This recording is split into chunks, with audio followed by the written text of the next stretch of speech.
is above the law.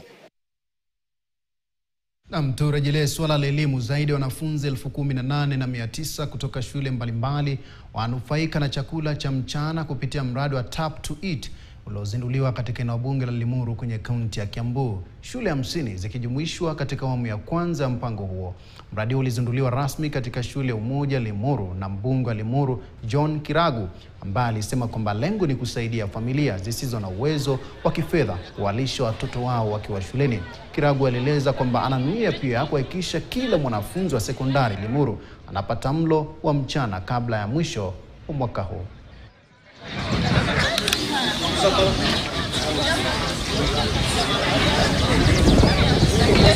Hapa Limuru tumeona chakula kwa watoto wetu primary na secondary ni muhimu, kwa sababu hapa tuko na watu wengi sana ambao wanafanya kazi ambayo hawapati pesa iko na mapato makubwa. Kwa hivyo ndio sisi tumechukua priority hii, tuwapatie chakula na tuhakikishe hii chakula ni moto, inakuja the right time, na ndio walimu nao wafanye kazi yao na wazazi wafanye kazi yao.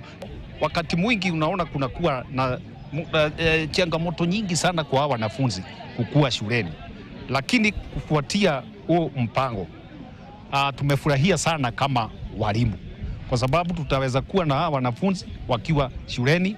Walimu pia wamefurahia, kwa sababu kuanzia leo hatutapata ama kusikia mwanafunzi fulani hakukuja shule kwa sababu ya jambo hili ama lile, kwa sababu wakisikia ukienda shule kuna chakula, hiyo inawavuta, na sana sana hawezi akakuja akule tu, atakuja na asome.